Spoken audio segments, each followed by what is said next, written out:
Welcome back to A Minute with Mia. I'm Mia Merrill, your friendly neighborhood product manager. Today we're going to talk about testing as it relates between residential and commercial standards. So a few years ago, BHMA came out with actually two residential standards, A156.39 and A156.40. Now that's locks and deadbolts. We're going to talk about locks today. Now, we're all familiar in the commercial side of the industry with grades 1, 2, and 3. There are now grades A, B, and C, and you can see that up here. Now, BHMA also introduced this logo that shows the different areas within each standard. So you can have different gradings for security, durability, and finish. So it doesn't all have to be A's, B's, or C's.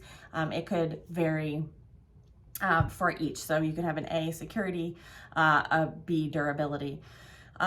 So talking about some of the different actual test requirements, I'll bring in a lock here.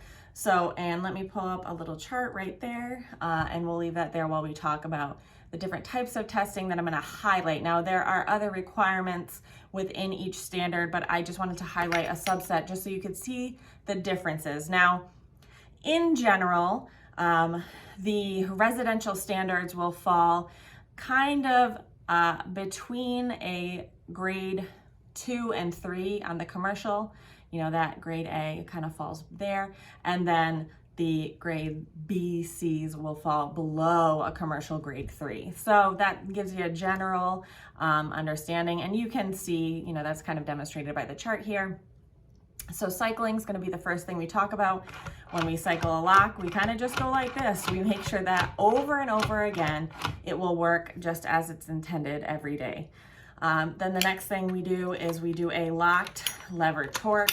So we lock the lever and then we really try to turn it to these different values. And it's to make sure that, you know, when your lever is locked, and it is secure, that somebody can't break in there. Another thing we do is the axial lever loading. So we actually pull or we'll push, you know, it's acceptable either way, depends on what your test lab can do, to make sure that somebody can't just pull the lever off the door. And then there is a cylinder pull test. So depending on if it's a mortise lock or a board lock, we try to pull that cylinder right out of the lock to make sure that somebody can't breach your security. So those are 4 tests that I just wanted to highlight the differences between so that you can see the different requirements that the locks would go through. Now this is applicable to mortise and board. Now I know that typically in a residential setting you're going to have board locks, but you know, some of those higher end apartment buildings or higher end homes can have mortise locks. So that's something to just keep in mind. All right, if you have a product-related question for Sargent, Corbin, Russwin, or Yale, leave a comment down below. Hope to see you soon.